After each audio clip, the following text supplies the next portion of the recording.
Assalamualaikum and a very good morning to our fellow audience and lecturers. Welcome to INCareer webinar. First of all, I would like to thank all the participants, especially lecturer and staff who joined our webinar this early in the morning. I believe that all of you is eager to know on how to improve your skills and knowledge about e-profiling, which also includes video resume and also online interview. Before I move further with this webinar, I will introduce myself first. My name is Nur Bahira binti Luqman, and I will be hosting this 2 hours webinar. Kindly take note that our webinar is also streaming via YouTube, and the link will be provided in the chat box. Before we start, I would like to inform the rules and regulations for our webinar.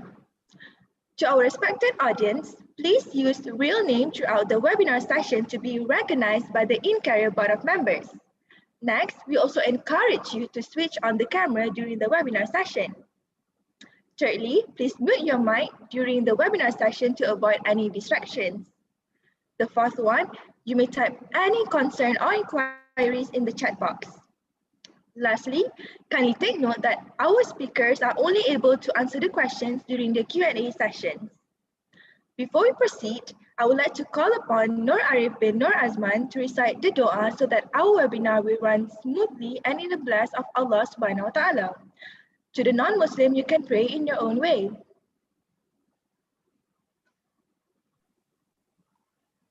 Al-Fatihah.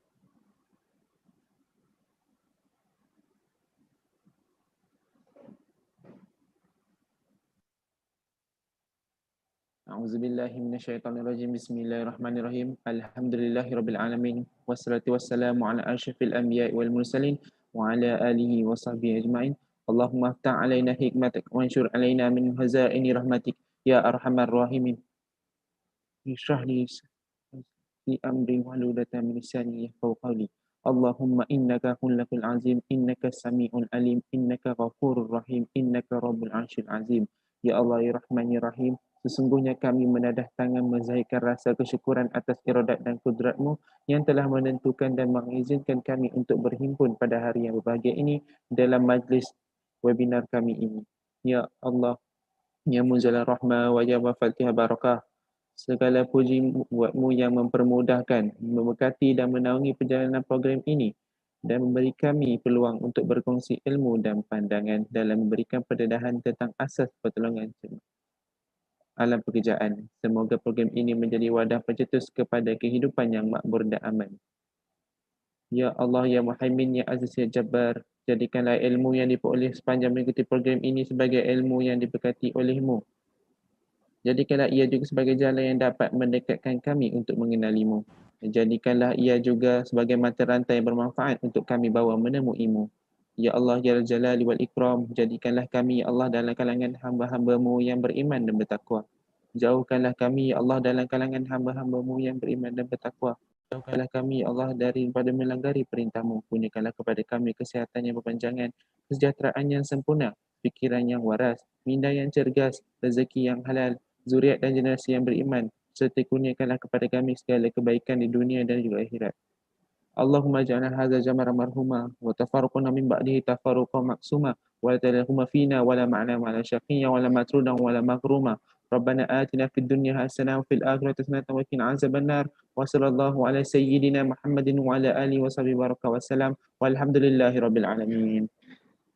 Amin, amin, ya Rabbal Alamin. Thank you for the dua, Nur Arif. Now, I will briefly explain about our INCareer event before I go deeper on our agendas for today's webinar. Our respected audience, INCareer is conducted by Semester 5 students MC2475A of Interpersonal Communication for our final year project requirement. INCareer is an initiative taken by my classmates 5A and I to advocate and educate undergraduates and future undergraduates to prepare themselves before they enter the corporate world. So, moving on to today's agenda, our webinar will be covering on 3 different aspects, which are e-profiling, video resume, and also online interview. We will also conduct a Q&A session at the end of our webinar, so grab this opportunity to get as many knowledge from our coaches, all right? Today, we're honored and blessed because there are two speakers who will be sharing their knowledge with us. Coach to Talk was founded earlier last year, providing webinars on soft skills, resume writing, and also interview tips. Both of our speakers are experienced in interviewing and recruiting fresh graduates for technical professional roles in oil and gas industry. Without further delay, let me introduce all of you to our talented and experienced speaker, which are Coach Zatul Ifa, the founder of Coach to Talk, and Coach Mulyani Dalhan, which is the communication and career coach. All right, Coach Ifa and Coach Mulyani, the stage is all yours. Thank you, Bahira. I hope you guys can hear me well. Assalamualaikum and very good morning. Thank you so much to INCareer, the students that has organized this. We really appreciate the opportunity to speak to you today, this morning, about e-profiling, video resume, online interview, and some tips on LinkedIn. All right. So let me just share my screen if that's all right with the.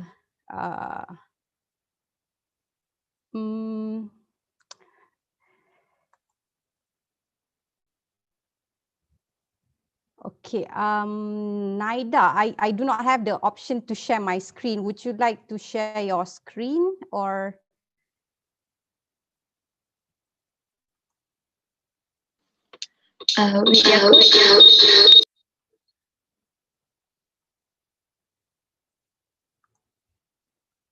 All right, I'm able to. So it's not really easy to arrange a webinar in times of pandemic. Yeah, there's a lot of technical issues that you need to consider, right? So good job to UiTM fifth year, right? Fifth semester students for arranging this. It's our pleasure to be here this morning. So today we are going to talk about e-profiling, video resume, online interview, and LinkedIn. So this is a bit about myself. My name is Ifa. You guys can call me Puan Ifa, Coach Ifa. I'm from KL. I attended University Technology Petronas, graduated in 2008. Worked with Petronas, Schlumberger, and also currently I'm still working with Halliburton. So that's a major oil and gas companies in the world, so to speak. In my line of work, I've interviewed hundreds of fresh graduates for job interviews, like Bahira mentioned, mostly in the technical roles of field engineers and technicians, right? So I will try my best today to answer any kind of questions that you have with regards to interview questions, video resume, and then we'll go from there. Okay, so if you have any questions, please type them down on the chat box, and then let me move on to Mulyani. Hi guys, very good morning. It's actually 10 p.m. here in Brazil, so good night. Okay, I want to thank you guys as well. I never had the chance for organizing this, and congratulations. I'm sure this is not something easy, right? Okay, so a bit about myself. I'm not going to talk long about myself, right? I'm originally from Malacca, Malaysia. I was born and raised in Malacca, Malaysia.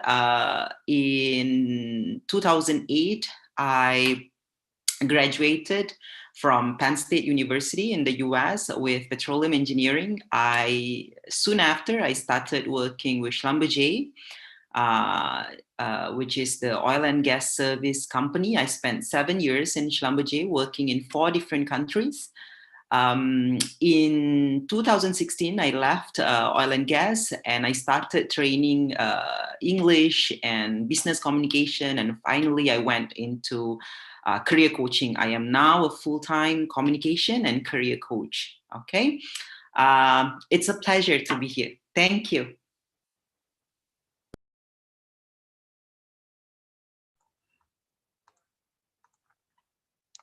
All right. So I managed to get some snippet from Puan Ermi yesterday and 2 days ago, right? About colors, about presents, and I really like her slide about the cake, the chocolate cake, and the icing that was put on top, and that's very accurate. Okay, you guys fresh graduates have all the foundation that is required to get a job. You will not be applying for a job if you don't have the right qualifications, but you need to ice it up, right? And all these kind of resumes, video resumes, even your LinkedIn will be a reflection of that icing, right? How different you are from the rest of your peers. So basically your resume or video resume has to stand out. Okay, so video resume. So we are going to talk about video resume. I will not claim to be an expert in video resume, but I know what makes a good video resume, right? So for this purpose, I've watched hundreds of video resumes, and at the end of these slides, I will show you an example of a good video resume that both myself and Mulyani found very good, and it's really short, compact, confident, and I believe these are the kind of things that you guys should be aiming to produce at the end of everything. Okay. So before that, just as you would a normal resume, you have to prepare, okay? And you have to research the company. It's very important to know, because you cannot, just as a single resume won't fit for all the positions that you'll be applying for, I believe that you should tailor your video resume as well to match the company that you want to be applying for, okay? That is, know your skills, all right? Knowing your skills is really important, because you need to inventory what kind of skills you have. And then you are going to pick few and then put that skills that you chose inside your video. All right, tools for editing. So I usually come under the impression that to make a video resume, you have to be creative. You got to spend a lot of money for expensive applications.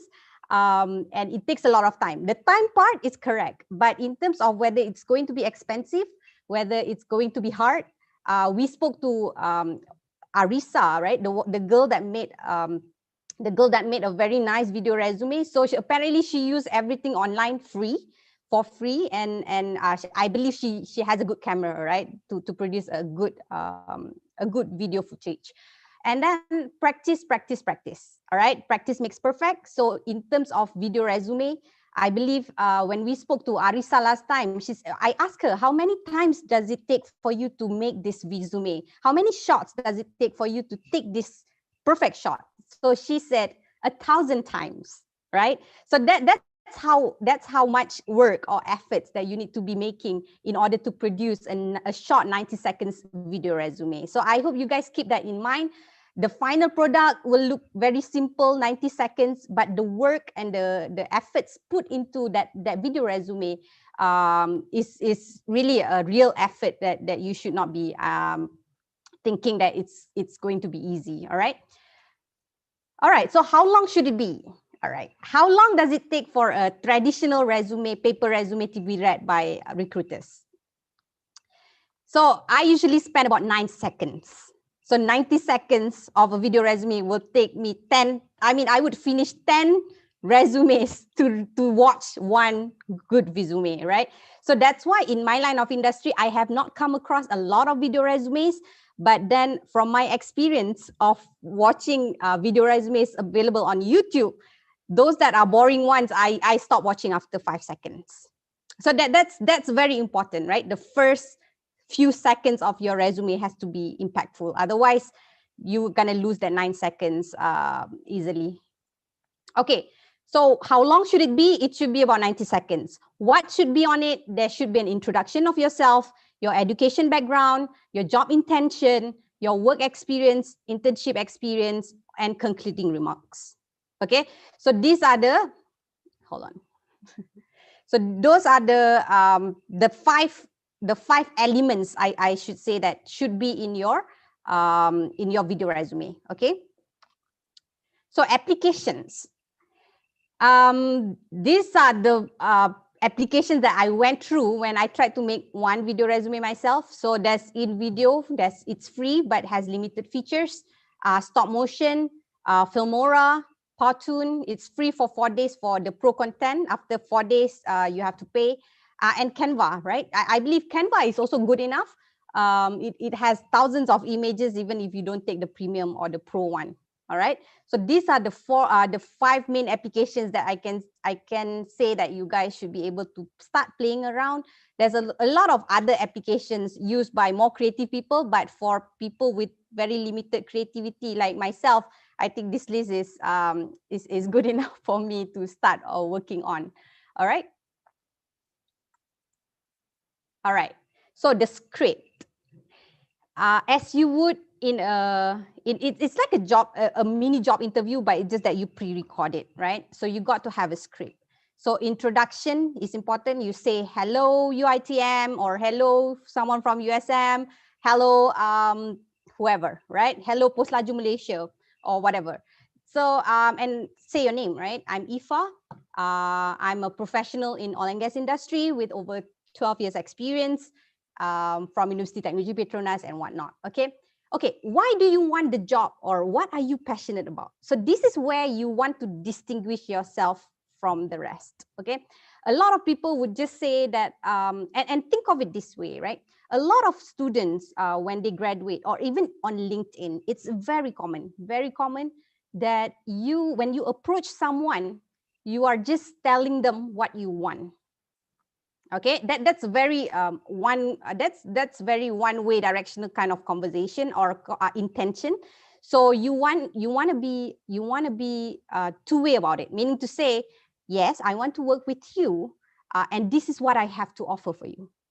All right, so why do you want the job? It's not just because you are a fresh graduate and you're just looking for any opportunities out there, but yeah, tell them why I want the job with you and how I can improve your company to achieve better stage than what they are now.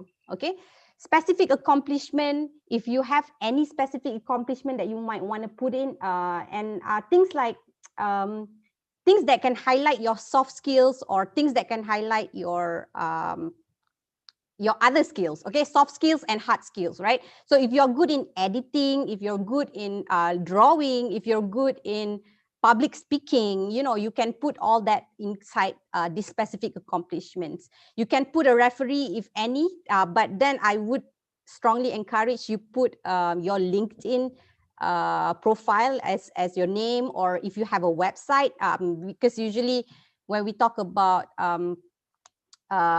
e-profiling, right? So sometimes you have an e-portfolio or something like that.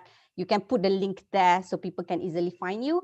And concluding remarks, and say that thank you for staying through the end of this resume, and I would like to emphasize again how much I would like to be called for an interview if the opportunity arises. Okay, so the thing about video resume is, right, the more video resume example you watch, the clearer you get the picture on how to start your introduction, right? So guys, there's a lot of video resumes available online. In fact, for this purpose, I watched hundreds of video resumes just to find what are the key criteria that are portrayed in these resumes, right? So the more video resume you watch, the more you kind of know that, this is something that I will not do. This is something that I would like to copy somewhat. Okay, so these are the kind of things that you have to think of. All right, for some applications, right, like they even made it easier for you to have once you have a script like what I have here, right, and then you can animate it, right, and then you can put these things. They will try to put these things in each frames. All right, so this is the kind of script that you would put. So this is like an introduction. Hello, UiTM folks, nice to meet you. You can call me Ifa, and this is my story. Type of professional, what kind of professional you are, and then your strengths and weaknesses, if you want to put in. The 4 common traits to describe me are friendly, flexible, positive, and results oriented. And the one thing the weaknesses that you have, and the closing remarks. Okay, so having this kind of script, for one, it helps you to practice. It helps you to sound natural. Okay, so the more you say it, the more natural you're going to sound like. All right. All right. Tips. Okay. I talk fast. Okay, that has been, I'm very aware of the fact that I usually talk fast. But in a video resume, you have to talk slowly, slower than your usual conversation face to face. But that does not mean that it has to be flat. So the intonation has to be right. Okay, good camera, quality of the video is important. So you can see examples of good resumes and good bad resumes in terms of the way that they it's not so much of the editing, but then the lighting, the setting up of everything, right? It has to look good. And it's never too late to learn how to edit videos. I personally, because my background is in engineering, right? And even when I was in university, I was not really active in doing activities that involve my creativity side. So I have never really learned how to edit videos, but I started using some applications earlier this year for our Coach to Talk materials. So that there you go, right? It's never, I'm 35 and I'm still learning new things every day. And please remember that even though you have the script, do not read your CV, okay? And dress appropriately. Think of what people usually wear in that particular industry or job. So you wanna be right about it. You don't want to be too overdressed. You don't want to be underdressed. So find out what usually people wear for your particular industry that you wanna apply to. All right, and then put the links of your LinkedIn on the video, and find creative ways to put your resume. Okay, it doesn't have to be sometimes there are videos where people are just walking and talking, but there's also the type that says like holding up papers and flipping it. There are a lot of creative ways that you can think of, even if you cannot think of yourself. By watching other resumes, it will give you a better idea of other creative ways to make your own. Okay, and it's very important to ask opinion from others. Okay, so sometimes we think we have put our best into something and we are very proud of it, which is fine, because it's hard work to make up a good video resume, right? But it doesn't hurt to ask opinions from others. So the best way for you to ask is to your most honest friends or family, right? Who can give you a criticism that is a good criticism, right? Meaning to say that, hey, I think the lighting isn't so good. I think your voice was shaky. I think your voice was not clear in the video. I'm not really sure what you're trying to say. I think the length is a bit too long. I think your video is boring. I think I've seen a lot of hundreds resumes that look like yours before. These kind of comments, it's very hard to hear, but it's true, right? So meaning to say, if you are going to put that icing on a cake, so there's a lot of different kind of icings there are, right, out there. So you pick the right icing, right? If the first icing is not right, then you just restart all over again. So always ask opinion from others. I think it's very very good to get an honest feedback about your own work. Okay. All right. So I'm going to play a video resume example from IIUM. So let me see. Please let me know if you guys can hear.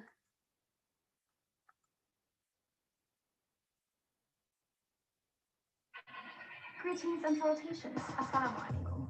My name is Arisa Binti Ahmed. I am a student in Kuliah of Languages and Management, majoring in English for International Communication in International Islamic University of Malaysia. I am 20 years old. I was born in Johor Bahru, Johor, Tamboy. I am capable of using Adobe Photoshop, Adobe After Effects, Sony Vegas, Canva, and Microsoft Word.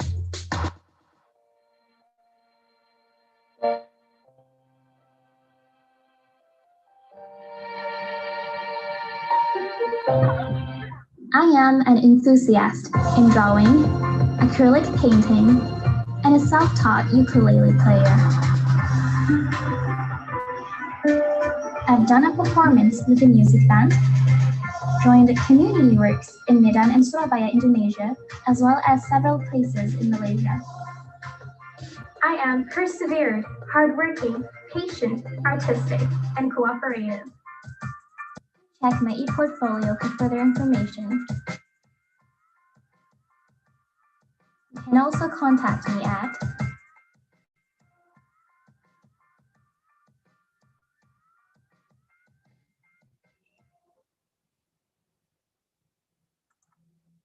All right. So her video is less than 90 seconds, I believe so, right? It's not perfect. It's not perfect. If you can see the video, you can see her voice and her mouth doesn't really jive, but it's because of the intonation of her voice. It's really capturing, right? That you wouldn't really notice it. That it became quite glaring, right? So we spoke to her, right? We said, so what are your tips, right, for making a good resume? She said that it's not even a real video resume, right? She did this because it was actually an assignment from her English lecturer. Okay, so she studied English communication, and she said, I just want to be different. I just want to show something different. And this is a very key, important point when you are trying to make something, even your resume, even your cover letter, right? It has to be different, something like ukulele, right? So I asked her, how good are you in ukulele? So she said, actually, I was just learning. It's not that she's a pro or what, but she just decided to put that in to make herself more appears to be on the more creative side, right? So I think that's very smart. You don't really have to be an expert at anything, as long as you can improve that, or you have the initiative to learn about it. That's already fine. Okay, so all right, so that's for my slide. I took about 30 minutes to cover my slides, and then now Mulyani will take over. Mulyani, you want to should I be moving your slides for I you? can share my screen. That's better. So things can be coherent, right? Can I have or let me check. Can you guys see my screen, guys? Yes. Yes? Okay, perfect. Yes. Then I'll just put it up.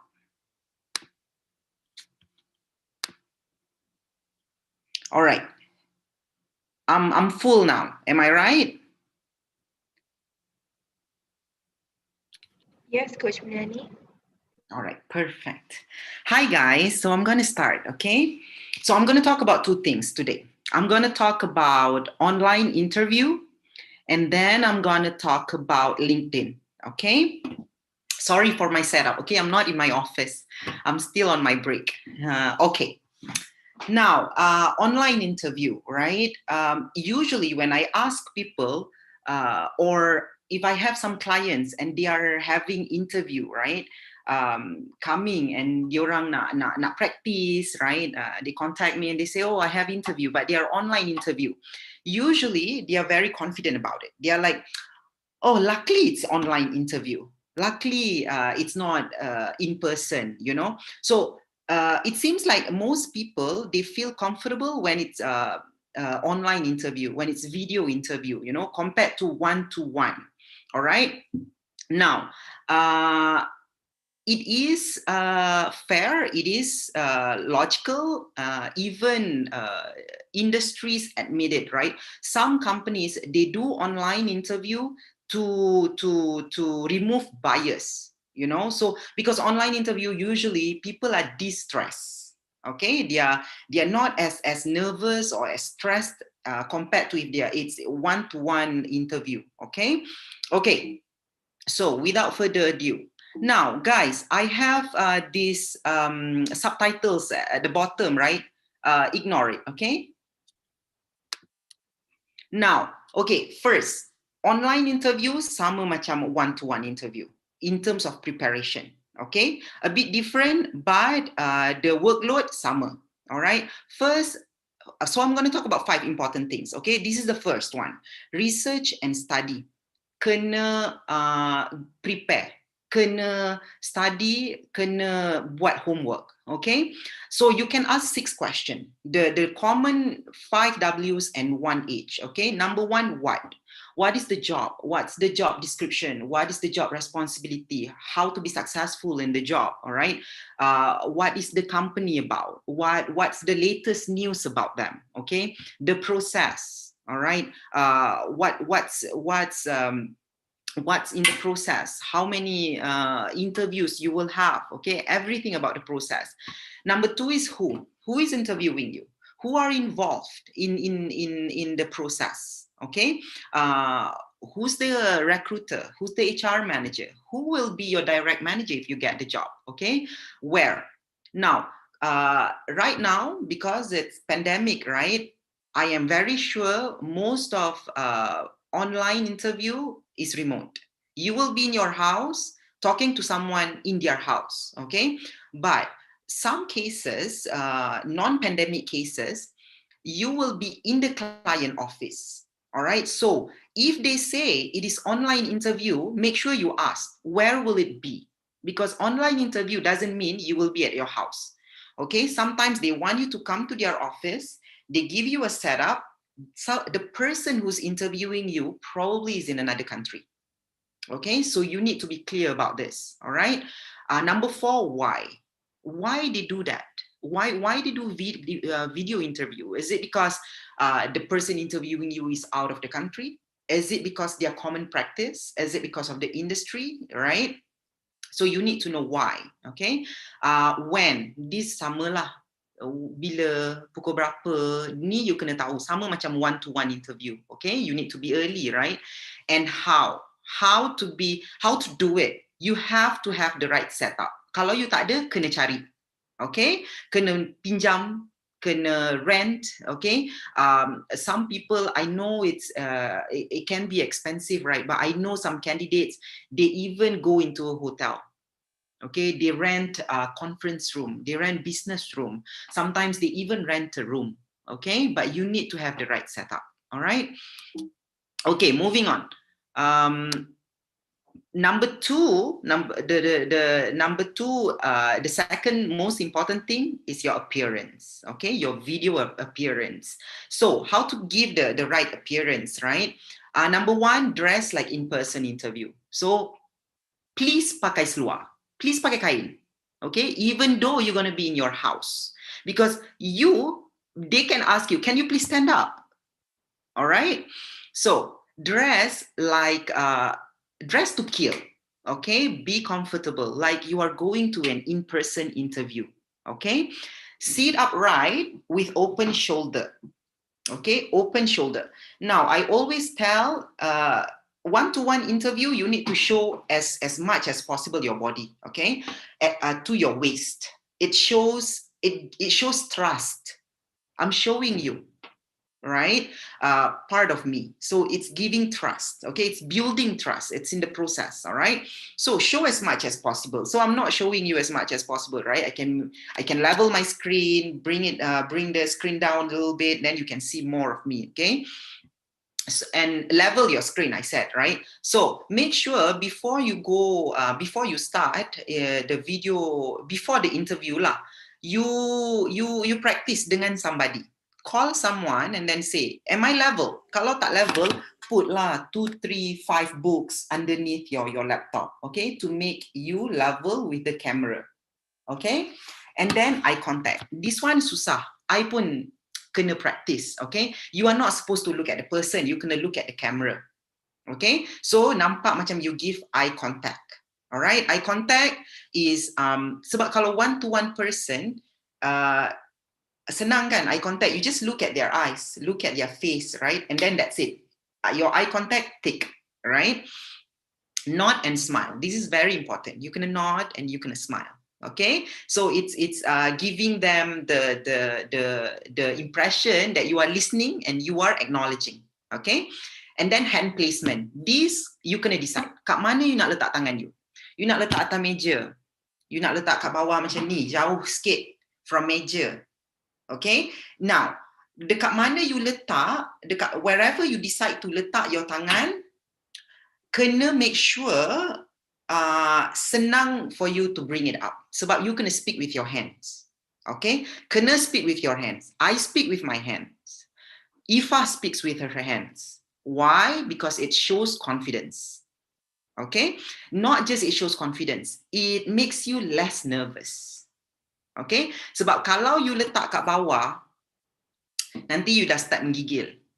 Lepas tu you start ambil pen you start main pen. Lepas tu you start pegang tudung. You start pegang rantai. You start pegang baju you. No. So speak with your hands. Kena practice. Okay? Next, number 3. Setup. Okay? So, setup ni kena siap-siap 5 days before. Okay? Ni benda basic. Alright? Number 1, find a quiet, lockable place. Please, quiet and boleh lock. Alright? Kalau ada kids dekat luar, get someone to take them out during the interview. Okay? Sebab sometimes, even though you close, people can still boleh dengar. Alright? So it shows like you don't care much. Okay? Clear the desk. Alright? So mata you tak tengok benda-benda atas meja you. Alright? Clear your background. Okay? I'm not giving you a good example, but you kena clear your background so that interviewer pula tak sakit mata. Tak tengok, oh, she has that thing, she has that on the background. Okay? Now, especially benda ni, if I say it, sound like, what a stupid advice, but remove lah gambar-gambar kat belakang tu. Okay, kalau you ada poster something political, alright, even picture of, I don't know, Tun Mahathir ke, or something religion or political, something that will lead to a bias. Remove them. Okay, have a clean background. Alright, close all application in the computer. This one, I mean, I don't need to say it, right? And phone kena silent, put it away, leave it outside, okay? Just have a glass of water, a piece of paper, one pen, and that's it, okay? What's next? Number 4, common interview questions. So this one I will take sometimes, okay? Sebab ni sama je. One-to-one interview pun ada, video interview pun ada.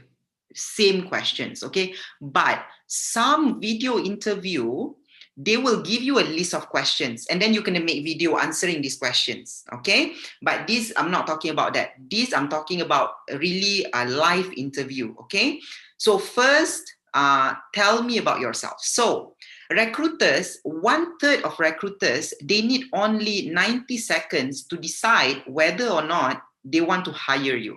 90 seconds.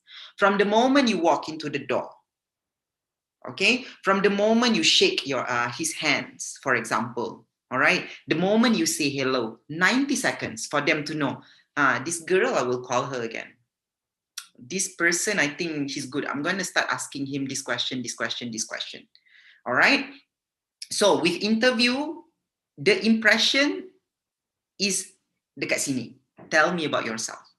Okay, sebab you tak ada that chance to walk into the door, sit, nak show how you walk. You don't have that chance. Okay, you are already seated. So this question you kena kill. Tell me about yourself. All right. Can I ask someone to answer this question? I want to ask Aiman Khairi. Sebab dia ada dekat sini.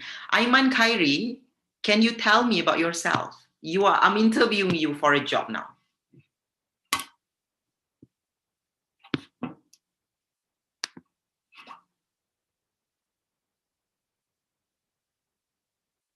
Is Aiman Khairi part of INCareer?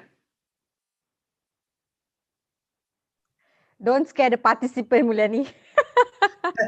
I think my Aiman Khairi probably is not participating much. Okay, I'm going to ask someone that I can see. Okay. Or maybe get a volunteer, Mulyani. Anyone wants to volunteer and tell me about yourself. If you are in a job interview now and I ask you, okay, tell me about yourself. Okay, I think I can go. Who is that? I'm Irfan Rahmat. Hi, Irfan. I think somehow we met in. Are you from UKM? No. I'm from UITM. Okay. I'm the committee's member. Oh, okay. So you are INCareer member. So you are in a job interview. Okay. I'm the hiring manager. I'm asking you. Tell me about yourself. Hello, I'm Muhammad Irfan bin Rahmat, and I'm from Perlis. I'm 22 years old, and I'm graduating from UITM Shah Alam in uh, mastering in bachelor degree on interpersonal communications, and I'm capable of doing editings on Adobe Illustrations, Illustrations and Canva, and also Adobe Photoshops, and I do video editings, and I'm also very I'm also the person that like to take challenge, and I'm open to any challenge. Okay, very good. That's not bad. You see? Okay. So what is the perfect answer for tell me about yourself? Okay. So what we like, right? Ifa and I both, we like it when you are ready with some answers. Okay. Now, the basic of this, when you answer this question, you must tell us what is your skill, what is your experience, if any, and where do you want to go, your interest. Okay. How to answer this perfectly is to match yourself to the job description, what you are applying for. Okay. You need to give me the keywords here. All right. For me to say, okay, all right, that's good. But no matter what you say, this question, you must be confident. Okay? Sebab kalau you tak confident telling me about yourself, I mean, how are you going to be confident telling me about other things? Okay? So the key really is the confidence. All right? Now, you can talk a little bit about past, right? This is another way to answer this question. Past, I graduated from Penn State with petroleum engineering, right? A little bit about present, right? I'm currently doing this, right? If you had experience in the past, right? For you guys, probably internships, okay? If not internship, talk about anything, something that you have done during semester breaks, okay? And then talk a little bit about future. All right. I am a very result-oriented person. I like challenges, and because of that, I am very. I look forward to be in this industry and performing this job. Blah blah blah blah. Okay. But the key is match. Match your present, your past, your future, or match your skills, your interest, your experience with the job. Okay, if the job is for marketing, don't talk about accounting experience. All right. Okay. Now, question number 2 is why you. This question can come up in many forms. Okay, they can ask, tell us why do you think you should be hired? Why do you want to work for this company? Why do you think you're suitable for this job? Why you over other candidates? Okay, so dia nak tahu kenapa you special lah. All right. So to answer this question again, okay, you kena kenal who you are. You kena kenal yourself. All right, you kena tahu your skills, your strengths. Okay, so this is a whole another story. All right, this is one whole process to know your skills, to know your strength. Okay, if you haven't started, start investing in knowing your skills, what you are good at, what you're passionate about, what is your interest. Okay, if not, it's hard for you to sit in any type of interview and answer questions. Okay, number 3, what is your strength? Again, what is your strength and what is your weakness? This I will talk about it together. Okay, reflect your strength and your weakness. It's it's the same, it's hard and at the same time not hard, okay? Most people, they kind of know. They just need confirmation, okay? They need someone to tell them, yeah, you memang focus oriented sangat. You memang the most organized person I kenal. You the most confident person I kenal. You the most detailed person I kenal. Kalau baca one piece of manual, you take like 2 hours and you can tell every little detail about it. Okay, so start taking notes. What is your strength? Okay, and what is your weakness? Everyone must know. Okay. Now, how you want to present it, you need to reflect on stories. Okay, think about the last project, the last successful or failed project that you buat. Okay, the hardest decision you ever taken. Okay, the hardest problem you pernah solved. Alright, stories macam ni biasanya ada kena-mengena dengan your personality. Okay, the hardest problem I pernah solved, the biggest achievement I ever had, SPM 17 A's, ada part of your personality that lead to this achievement. Ada part of your personality that lead to some failure. Ada part of your personality that lead to that good decision or bad decision that you make in your life. So reflex.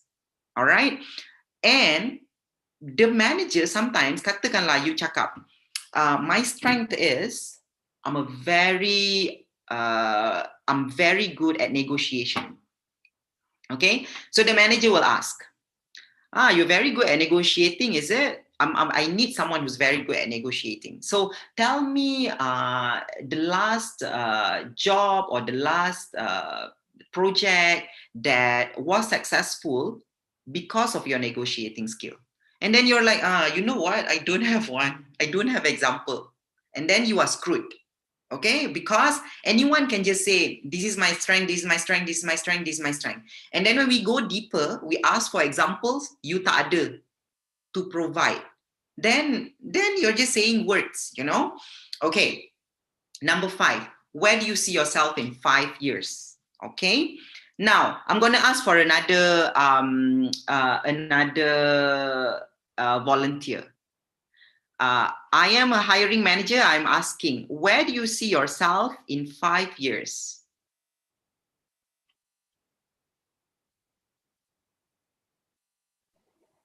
Does anyone here want to volunteer? Thank you, Bahira. No problem, Coach. Is there anyone? Is there anyone?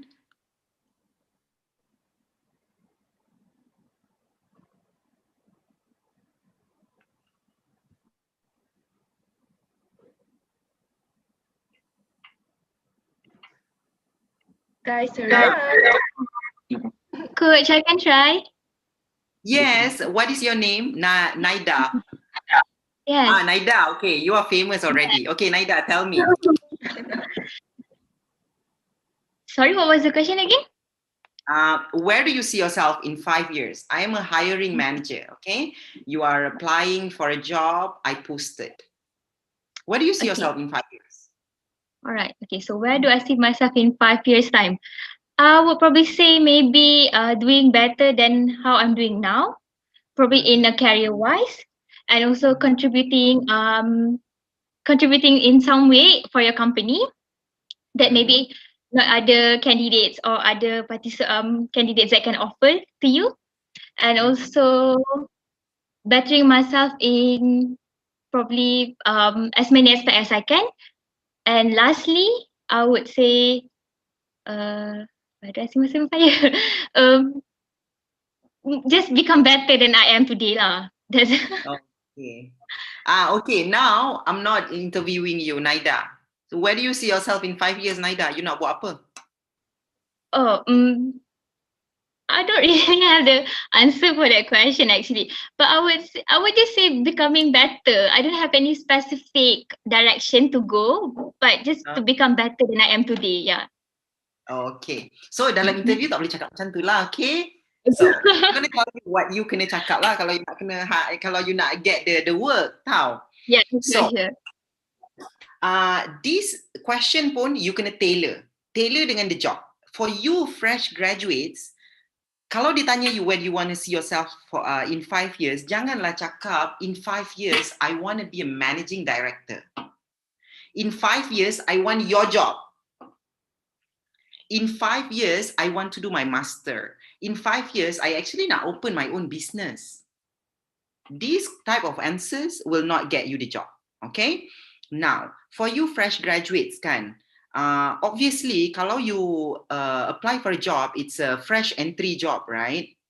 So there are 3 things you can say. First, which is the first and my recommendation, say that you want to be an expert in that particular job. Okay, meaning in 5 years I want to be an expert. Okay, meaning if you give me anyone in this company to train, I can train that person to take over my role. All right, you want to be an expert. This, for fresh graduates, is the safest answer. Number 2, you can say in some company, like in Schlumberger, our company, you can say this. In 5 years, I want to have a managerial responsibilities. I want to have a management positions. Why? Because my strength is leadership. I am very passionate about building people, about tapping into people potential. You can, all right? You kena buat research sikit lah. Kalau you tahu people in that company, after 3 years, they become managers, then you can say it, okay?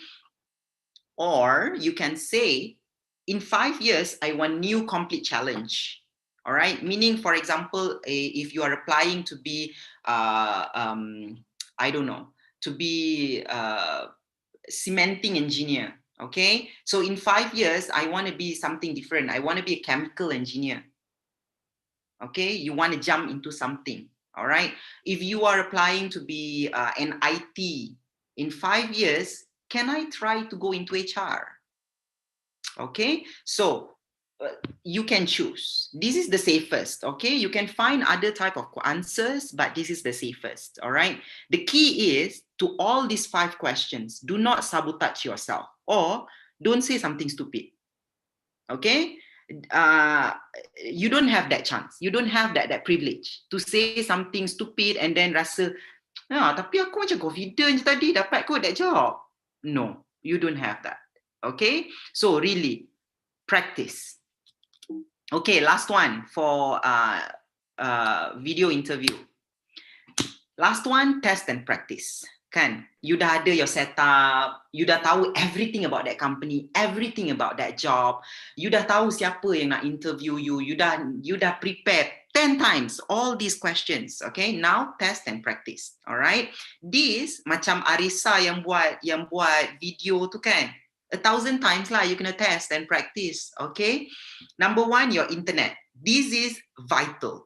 Kalau tak ada, cari. You kena ada really good internet. Okay, kalau on top of that, you kena ada backup. Kalau you pakai dekat kalau you pakai wifi kat rumah kan, if something happen, blackout, apa you kena ada. Maybe you ada portable wifi. Okay, now number 2, audio and video kena test. Alright, number 3, backup. I dah cakap, kena ada backup laptop, kena ada backup internet. Okay, have everything you need. Resume, glass of water, pen, notebook. Okay, that's it. You're good to go. All right. Okay, before I move on to LinkedIn, any question? Ifa, do you want to add anything? Yeah, no, at the moment, Mulyani, I think we are going to go through all the slides first, and then they are going to answer all the Q&A session at the end. Okay, perfect. Then I'll move on, okay? All right, so now LinkedIn, how to use it effectively. All right, so before I started, right, I want to tell you, if you don't have LinkedIn already, have one. Please have one, okay? During my time, I didn't have it, all right? So it was 10 websites to find jobs, okay? Resumes of different version. You have to go to each company, send resume, fill up resume, you know, fill up all those box. Now LinkedIn does it for you, all right? So why LinkedIn? So this is one fact. Over 300 million people use LinkedIn. Only 30 million are recent grads, all right? So my guess, most of you guys don't have LinkedIn. If you don't, you need to have one. Okay, after this session, open LinkedIn and play with it. All right, I'm going to tell you why it's important. Now, for you guys to be in LinkedIn is to find job, right? People are on LinkedIn for many reasons. To find jobs. This is number one reason, right? To network, right? I already have a job. I just want to network with people who do the same job. Maybe I think after 5 years, I want to do something else. So I start networking, okay? Number three, they just want to share something important. So this is why someone like Bill Gates has LinkedIn, right? He doesn't need one. Tapi dia ada banyak benda nak share to educated people. So dia adalah LinkedIn kan. Okay, so first, profile. Before we talk about networking, I want to talk about profile, okay? Now when you start creating your profile on LinkedIn, think who you want to talk to. Who is your audience? I am a coach. My audience are my clients. Okay. Part of the reason why I'm on LinkedIn, so my clients can find me. All right. Now, for you guys, if you're looking for jobs, your audience are recruiters. All right. So whatever you write on your LinkedIn, make it sound like you are talking to a recruiter. Okay. Number two, profile picture, recent and dress appropriately and smile. Recent, tak boleh picture 3 years ago, masa you kurus, tak boleh. And now you are dah tak kurus anymore, no. Okay, or masa tu you a bit chubby, now you are kurus, no. It has to be recent, all right? Especially if you are actively looking for job, okay? And smile, this is basic, right? Headline, your headline kan, if those yang tak tahu, it will come out like your picture and then a headline, okay? Like a title. So dekat sini, ini penting because people click on it because of it, all right? You kena ada keywords. Keywords yang connect you dengan certain jobs or connect you dengan certain recruiters, okay? It has to be interesting and memorable. So this needs work, okay? Number four, under headline, you have the bio, okay? Summary. This is the story of yourself, okay? This is where you tell your key values, your passion, your strength, your opinions, your personality, okay? Depends lah, kalau you speak to a recruiter, then tak adalah cakap pasal opinions ke personality banyak sangat kan. It talks more about skills and strengths, right? Where you want to go and things like this, okay? Number five, experience. Below bio, you are the experience, okay? The best thing about LinkedIn, your experience is unlimited. It's not like a piece of paper resume, right? And you can make it interesting. If you don't want to write, under experience, you can put video, okay? I see many people put videos, put pictures, okay? So some people, they are lazy to read, right? They just want to listen. So they click on your video and that's it, okay?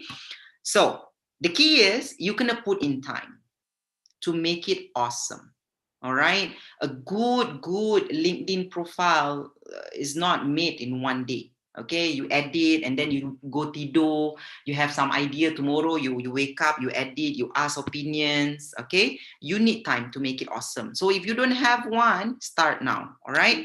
So now I'm going to talk about the headline and bio first, all right? I'm not going to talk about everything. I'm only going to talk about the headline and bio because this is the most personal piece of your marketing. Okay, this is where you sell yourself to get the recruiter to actually scroll more, okay, to even click on it, all right? Number one is keywords, okay? You kena do research. See what other people in the same industry or in the same jobs or yang study sama dengan you, What are they putting in their headlines? Okay, Google. All right, and you kena cari job description of those jobs yang you nak apply, and then you tengok lah, dia semua ada same keywords, right? Requirements. We are looking for someone who is skillful in this. Pick on those keywords. Put it in your headlines, okay? Number 2, bio. Write in a first person perspective. What is first person? First person is I.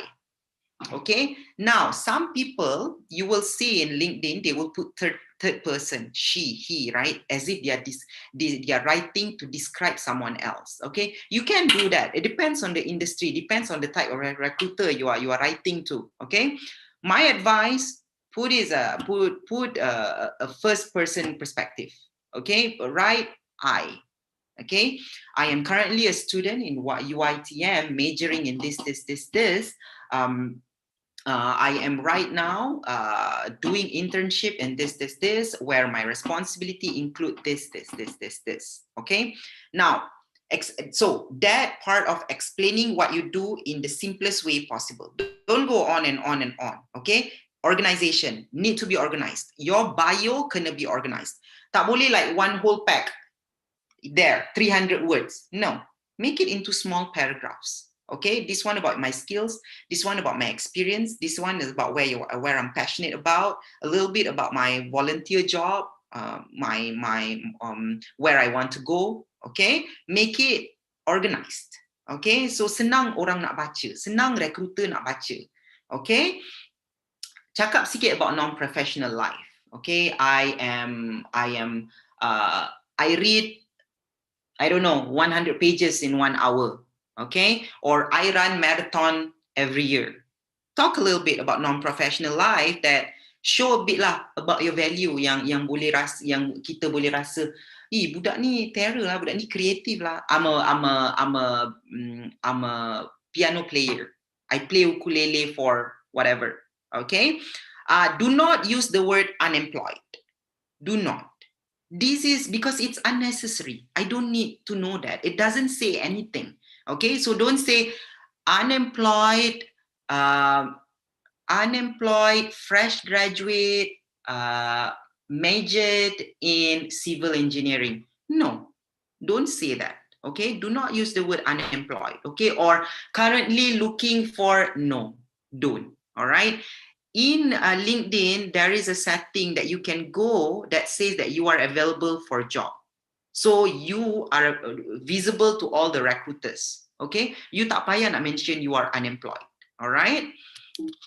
Now, next, networking. This is the best part.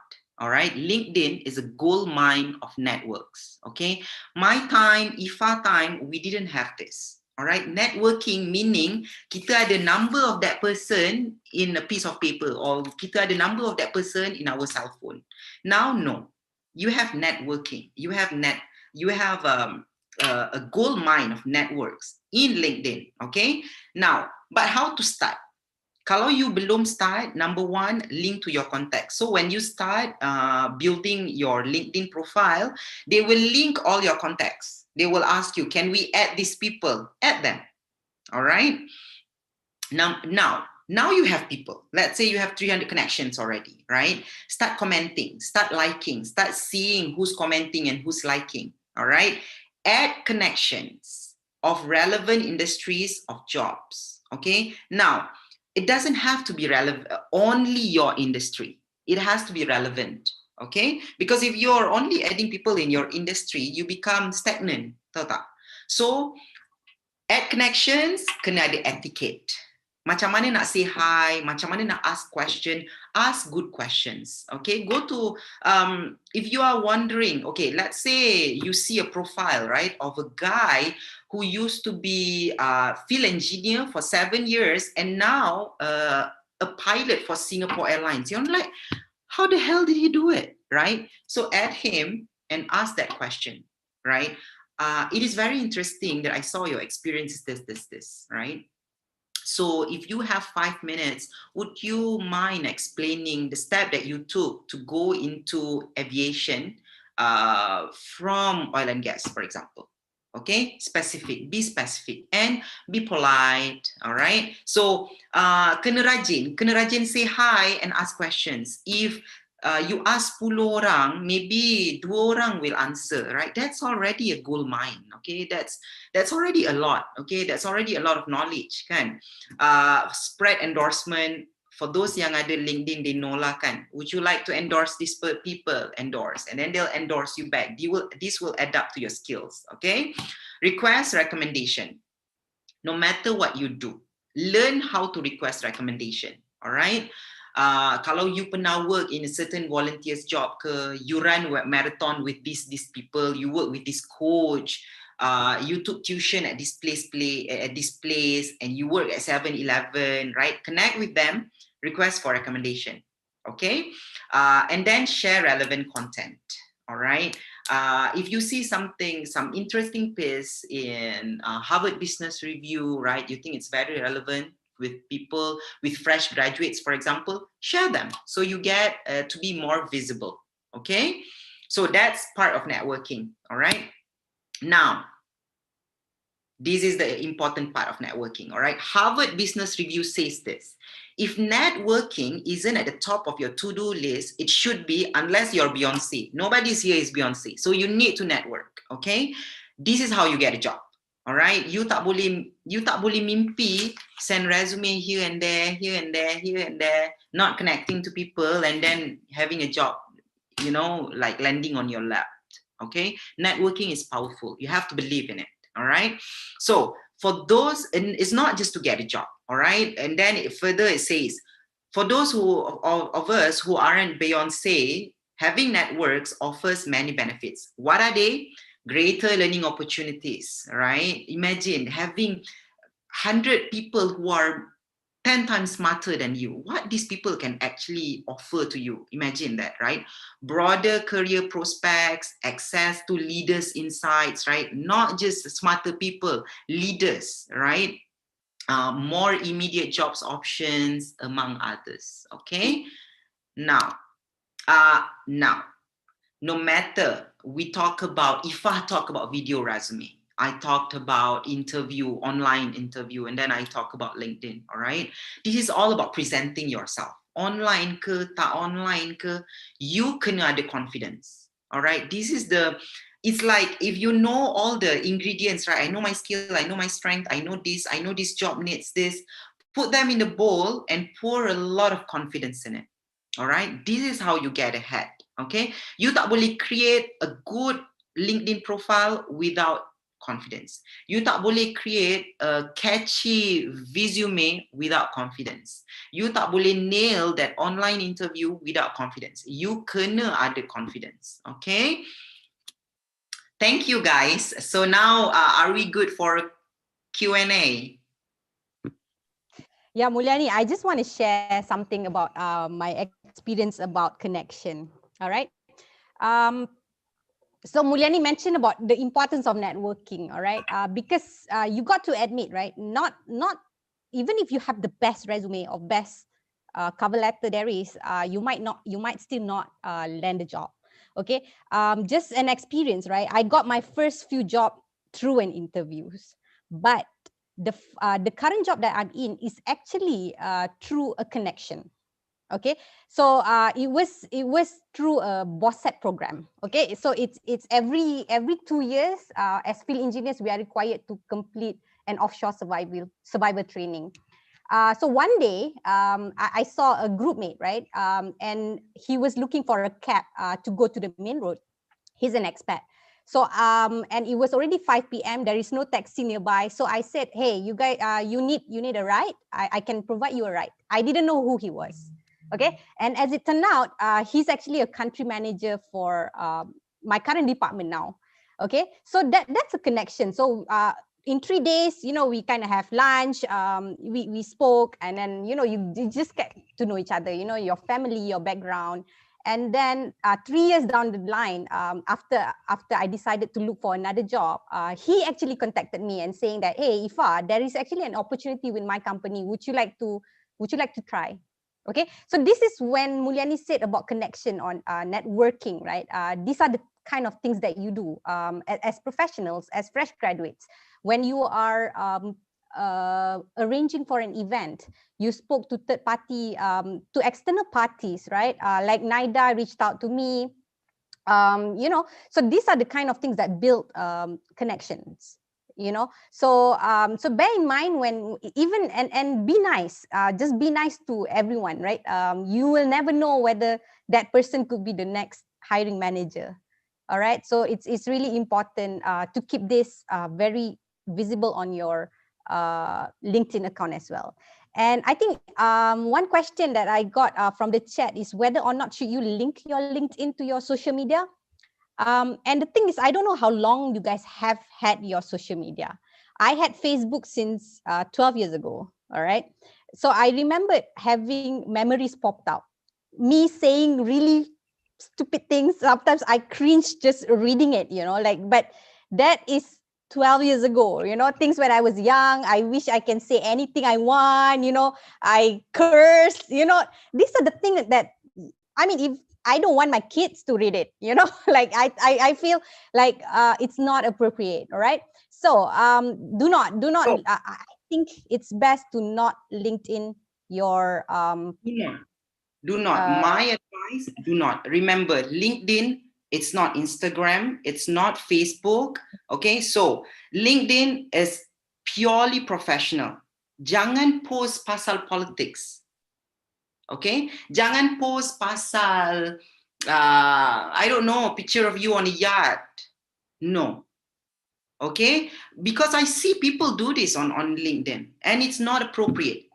And remember, in your bio pun tak boleh. Jangan cakap pasal politics. Okay, or touch on something that is things that can put you into a position that is dangerous. Faham tak? So jangan. Okay, be completely professional on LinkedIn. Don't link it to your Facebook. Don't link it to your Instagram. Okay, we don't know what people like and what people don't like. Something you like, people don't like. Okay.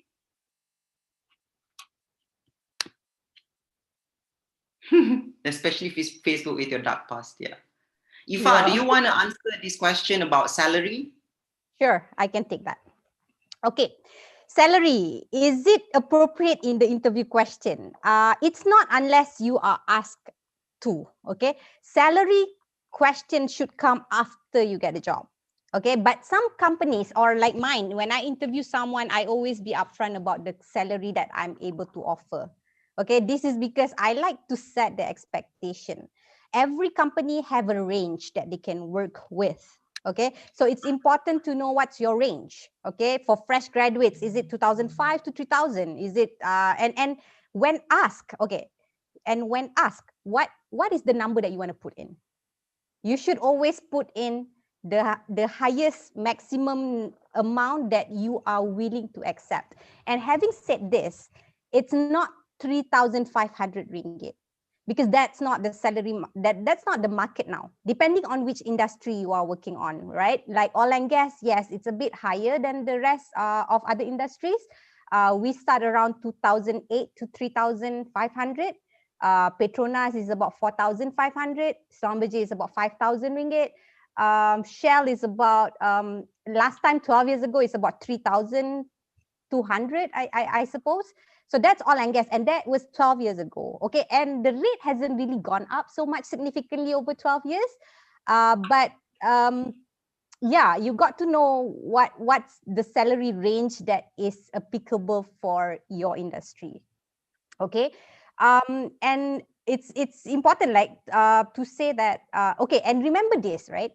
The employers will always try to put you at the minimum pay that they can.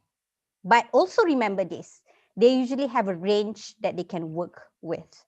Okay, so it's fine. Don't put it too high, but put it to the one that you think it's acceptable for you to accept. Okay, and the thing about salary, it's best to bring it up after you actually got the job offer. Okay, and that's actually really important. You got to know your you got to know what's the market. because I remembered, right, when I interviewed for field engineer position, right? And during that time, it was during the downturn. So we do receive a lot of applicants from already being retrenched and trying to get into field engineering line. When asked about what is your expected salary, so he's saying that, oh, I'm expecting about 8,000 ringgit a month. So why he's not a preferred candidate is because I know I cannot give him 8,000 ringgit just because he has prior experience before, but he doesn't have an experience in field engineering. So how am I going to, and remember, employees have to have, big companies usually have a strata, right? They have a level to which upon this level, this is the maximum you can get. And every company have this pay structure. So it's impossible for me to compensate him any more than what I can give to my existing field engineers, right? To keep the fair payment kind of thing. So be mindful of that. And it's really important for employers and yourself to manage these salary questions. And it's good to do your homework of how much our fresh graduates are getting these days regarding to fresh salaries, right? So yeah, so that would be my answer about interview questions. Okay, Melanie, you want to answer? Okay. So there is one question about I am from Ifan. I'm struggling with confidence. Actually, is there any tips to cover it? Like I would definitely shaking during the interview. Okay. First of all, Ifan, I want you to understand. Okay, being nervous and being confident are two different things. Okay, the same with being shy, malu, dengan being confident. Pun different. Okay, it doesn't mean, or being introvert pun different. Okay, a confident person can be shy. A confident person can be introvert. A confident person can be nervous. Okay. I mean, Barack Obama is still nervous when he speaks. He's one of the most best orator in the world, right? Now, so that you need to know. Being nervous is okay. Okay, now how to make it less? How to make you less nervous kan bila you cakap in public ke, bila you go for interview? Practice. Okay, practice, take a deep breath. Okay, and kena avoid small distractions. Okay, kalau ada baju and baju tu buat you rasa tak comfortable, jangan pakai. Pakai baju yang make you feel most confident. Pakai tudung yang make you feel, kalau aku pakai tudung ni, I can do anything. Pakai. Okay, so small tricks like this you kena buat. All right, to make you feel comfortable, to make you feel more confidence. Okay, take a deep breath, drink water, have a walk to make you feel less nervous. Sebab nervous normal. I pun nervous, Ifah pun nervous. Okay, so there you kena tahu being nervous is normal. You kena practice. Okay, now how to be more confident? That's a different thing. Okay, how to be more confident? There are a few tips. Okay, so I'm going to share with you. One quick tips lah, macam I cakap, pakailah benda yang buat you rasa confident. Think about something. Some people when they sing they feel confident. Some people when they think they are Beyonce they feel confident. Okay, some people when they picture other people are naked they feel confident. Okay, these are quick tips. The way you walk, okay, the things that you wear, the way you handle your voice. Okay, so that's number one, quick tips. All right, number two, your thinking. All right, you kena ada growth mindset. All right, growth mindset meaning you kena believe whatever you are not good at today, you can be good at it. Okay, so contoh, kalau you pandai main gitar tapi tak adalah pandai sangat kan, pandai biasa sangat, actually you main teruk pun, lepas tu you fikir tapi tak nak lah letak dalam resume sebab tak pandai main pun, but can you actually be better in 1 year? You can, you kena believe in that, so letaklah dalam resume you. Okay, that's the confident mentality. You believe that you actually can be whatever you want to be. Okay, number three, surrounding. Okay, to be a confident person, surround yourself with confident people, with positive people, encouraging people. Okay, so kalau ada orang yang suka discourage you kan, suka macam, yelah, you je lah terror, yelah, you je lah terror cakap macam ni, don't be around those people. Okay, negative. All right, they will kill your confidence. Okay, and last one, you kena be okay with failure. Okay, kalau you buat something and you failed at it, it's okay. All right, so that will feel confident. So no matter how prepared you are, you can go into an interview, you can still not get it because someone else can be better than you, right? So be okay with that. Okay, you tak boleh jump into something thinking, okay, I cannot fail. No, you can fail, and you have to be okay with that. Okay, but remember, whatever you want to do, you kena practice. Kalau you tak practice, you akan be nervous, and then it kills your confidence. Okay, you kena practice, and confident pun takes practice. Okay, you kena practice being confident. All right, so that's my answer. I hope I answer your question, Irfan. Did I answer your question? Yeah, sure. It's really advice. Thank you again. Okay, next question. Ifa, I will answer this question, okay? So it's about, it's about questions for interviewer, okay? So not usually, most of the time, okay? Interviewer will ask you, okay, you have any question for us? Number one, do not say no, okay? You cannot say no, I don't have any question. You can't, okay? You must always prepare questions for interviewers. So kena prepare lah, kena do some research, okay? So tips, you can ask anything about the process, right? You can ask, may I know what is the next step? Okay, may I know how many more interviews I will have?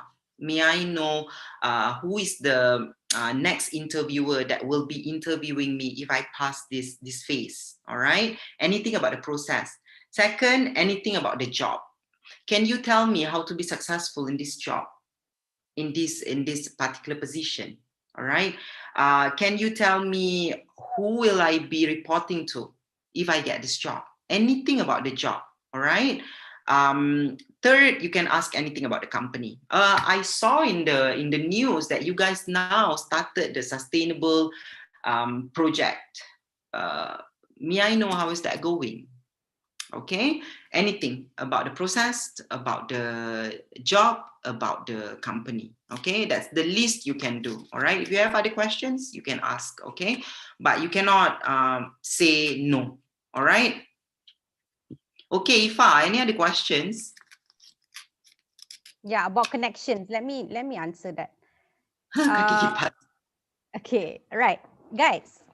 When we say about being nice, okay, yeah, that's a very fine line whether you are really a kaki kipas or really kaki aircon, and also there's a different whether you are really a genuinely nice person.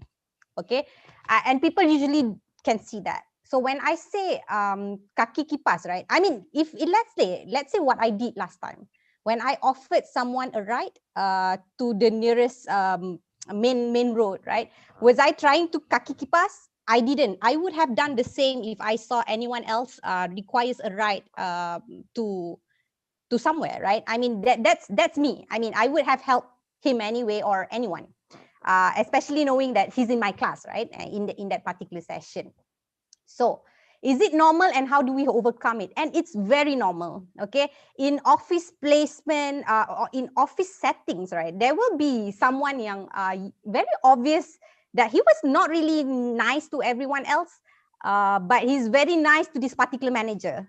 And that is kaki kipas, you know? But let's say he's someone that every now and then he will buy coffee for everyone. He would usually come into the office and have 5 coffees with him, and he would just give anyone to the first 5 person that he saw in the office. He's just trying to sedekah pagi-pagi kan. So that and not necessarily every morning he will have only 2 cups of coffee, one for the manager and one for him.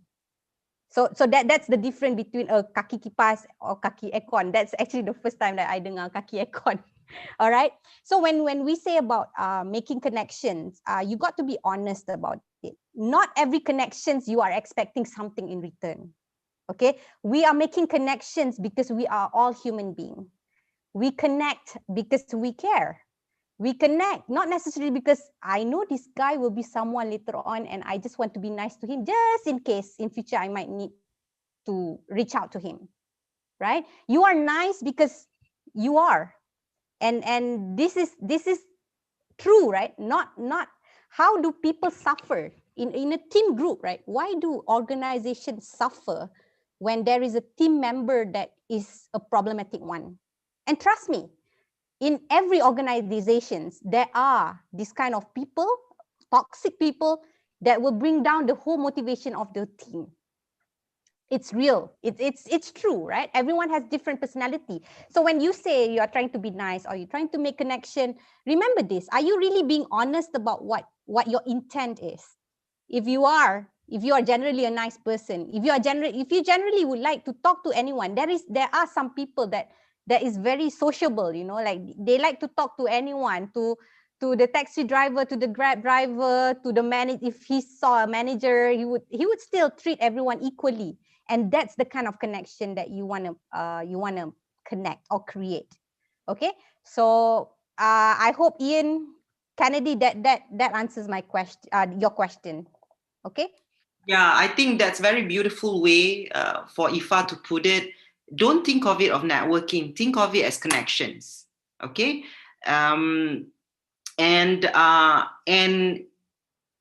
actually, most of us deep inside, we know if we are kissing ass, and we also know when someone is kissing ass. Okay, so if you are crossing the line, trying to kiss ass, you better know that that person knows.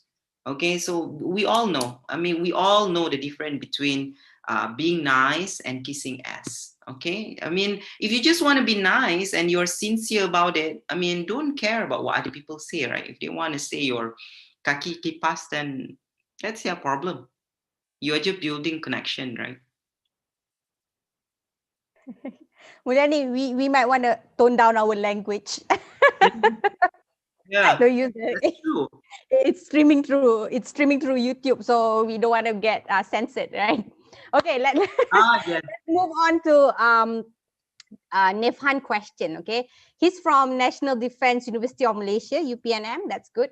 Can I know how is the best way for us to reach higher position quickly, since most of the people faces this problem when they have a job but their position hiking is really slow? So coach, may I know how we could hike it? All right, very great question. Good question. I love this question because some of my part of my role before is about it's called a performance development coordinator. Okay, so what I do is I develop people to reach to a higher level.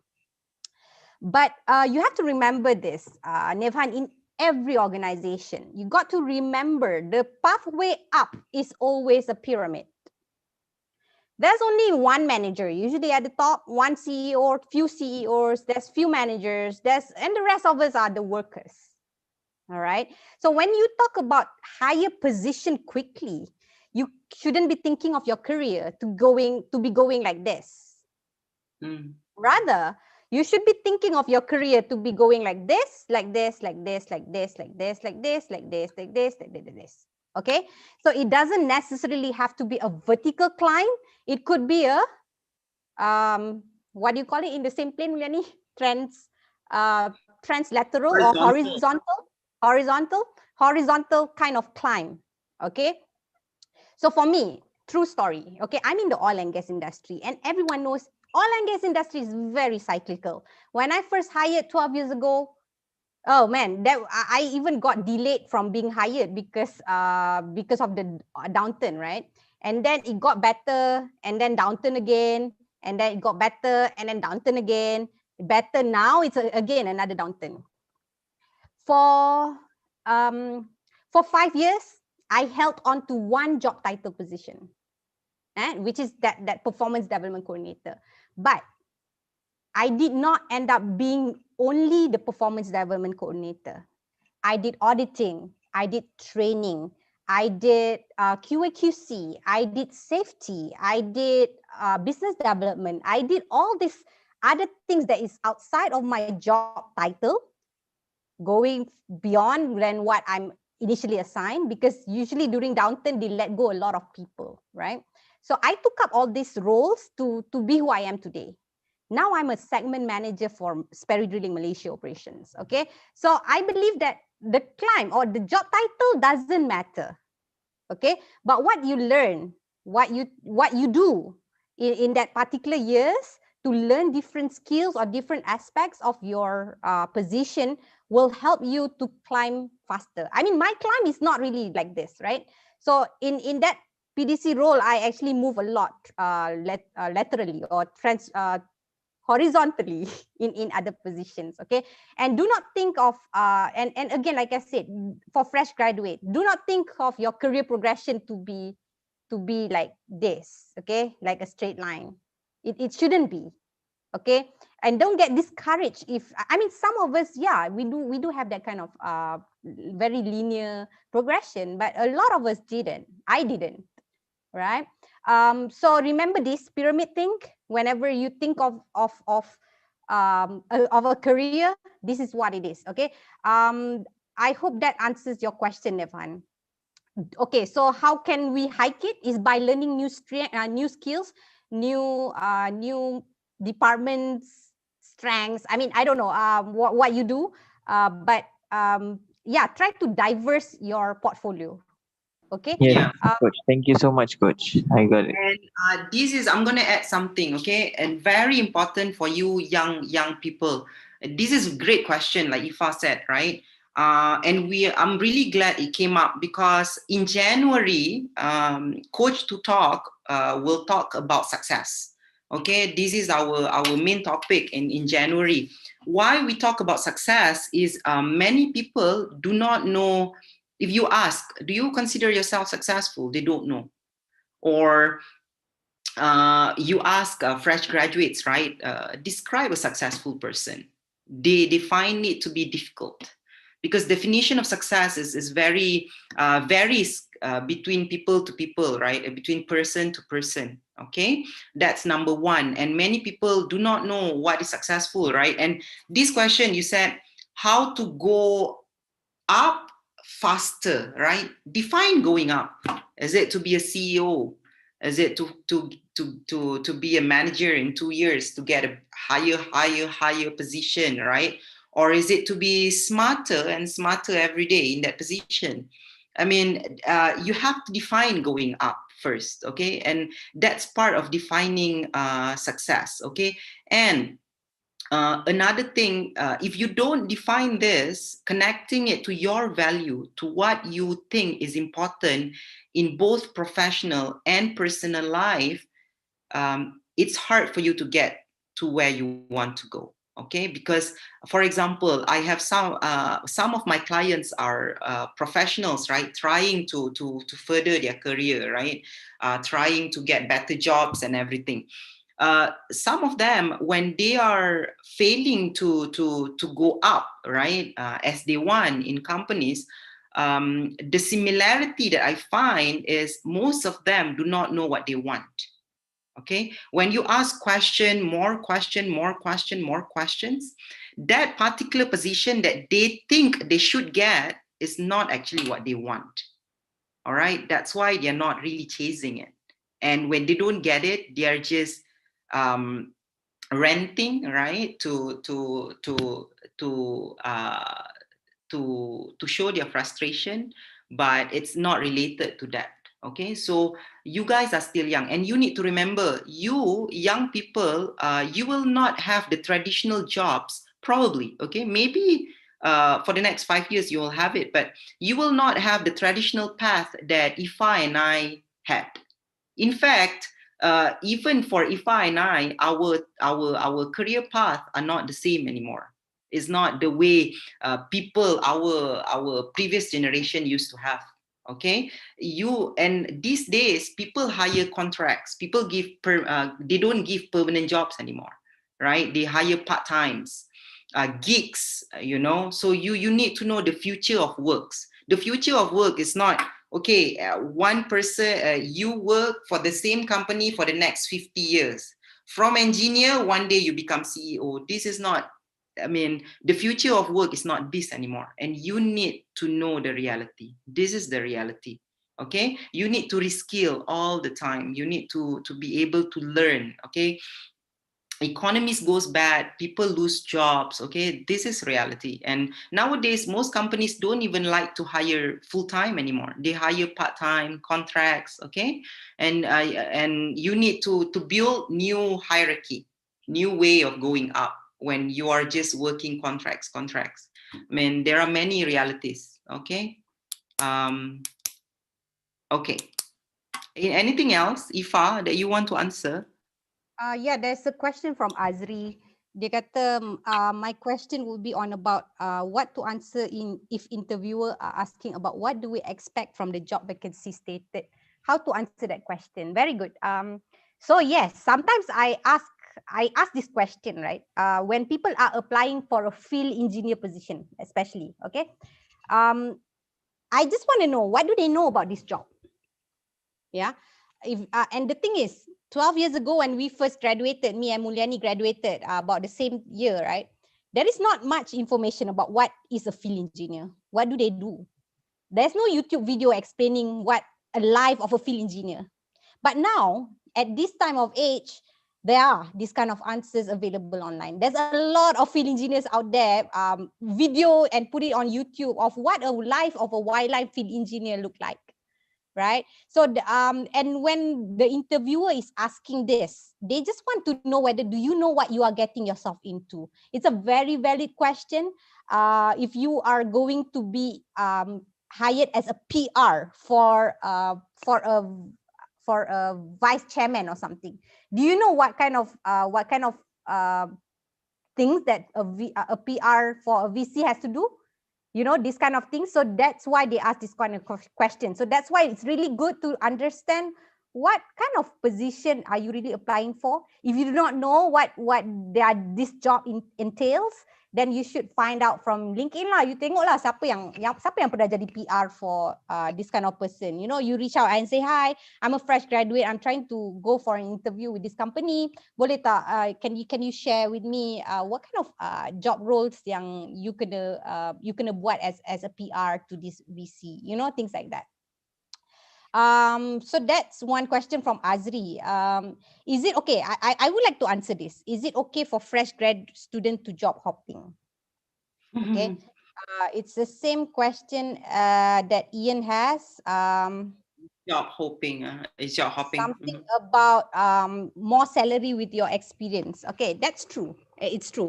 Job hopping usually lets you have at least a 15% increment in salary with every job hop that you do. Okay, but I'm fine with job hopping because this is what I see. This is how I perceive employment. I want to treat my employees good, and I expect them to return the same favor to me. All right. And then, but if one of us failed to honor this kind of agreement when we are working, then it's really fine for you to look for something else, for me to look for someone else. Okay, because a work is like a marriage, right? You don't know, and the thing about your first job is you don't know whether you are going to like it or not. You got to be in it to experience it, and then realize that there's this passion that I have for this job or not. And is job hopping good? I think it's good after a certain time. You don't want to work for 2 months and then quit, and then work another for 2 months and then quit, and 2 months and quit. No, all right? Because 2 months, you don't really learn anything. If you want to put that on your resume, it looks bad. It looks like, this kid will leave after 2 months. But how about a year or 9 months or 12 months, and then you decided that this is not for me? It's fine, right? So but do not let it known. Remember the 5-year question thing when Mulyani explained how you answer this kind of question. Try not to make it obvious that you are going to be job hopping during the interview. Okay, and the thing is, you do not know whether you're gonna like, and like I said, you do not know whether you're gonna like it or not. This job, jadinya you kena do your best. The first 6 months is usually probation. See if the job fits you, and then see how you can make yourself love the job. Okay, because at this time around, like Mulyani kata lah, sekarang ni banyak orang hire for a contract permanent basis. It's very dangerous when people think that you should always follow your passion. Okay, a little word of advice. Passion do not put clothes on your body. It doesn't put food on your table. It doesn't make anything, right? Following passion. I suggest, okay, there's an article that says instead of following your passion, you should follow your bruises. Okay, you're meaning to say that something that you do, but you keep on doing it. Something that makes you feel like it's hard, but I'm going to do it again. And that's something that you should make out of as a career, be it writing, be it marketing, be it sales, be it becoming an engineer, building a road, whatever, right? So it's fine. I had a friend, true story, right? So she graduated from networking from UTM Johor, right? So within the first 5 years of her life, she already jumped to 5 companies. But now finally she settled herself on one company lah. Now it's fine, right? But and I thought, wow, she switches job very easily, but it's good for her because, like I said, from her experience, at least she gets a 10 to 15% increment every job hunt that she did. Okay, 5 years, 5 jobs. So but it's valid, right? I think it counted on as an overall experience. She's a network engineer, so it's very relevant at that time to see to do that. Okay. Yeah. So I'm going to add a little bit on that. Okay, on job hopping. Sebab if you look at the statistic now, right, especially among millennials, job hopping is very, very. Nobody work for the same company for 10 years anymore, right? Millennials have like 3 jobs in 5 years, something like this. Okay, there is a statistic on how millennials work this day, right? It's combination of the personality and also the job conditions these days, right? Where companies, there are many uncertainties on job markets, right? So linking that to your passion, for example, right? So ask yourself, should I do something that I like or should I do something that I am good at? Okay. Now, Ifa said it right. Do not just follow your passion. Do not be trapped into doing something that you like. You never know what you can like. All right. Don't just look at the job and say, I'm not going to apply for this. I don't like this. You don't know. You don't know what you can like. All right. So when you start applying for jobs, apply for many things. Apply for offers. Okay. Chase to get offers. That's your objective. Once the offer is right in your hand, then you decide. Okay. You never know what you can like. All right. I never knew. I mean, I would jump into field of oil and gas. I was petroleum engineer. You never knew, but inside the job, you can figure out what you like or what you don't. Okay, so don't get trapped into this millennials thinking, right? Of don't make it the base of your job hopping. Okay, you can, but at the same time, don't be stagnant. Doesn't mean you have a stable job, your LinkedIn is not updated. No, because then you are letting go opportunities. Okay, so there should be balance about on job hopping. Okay, next question.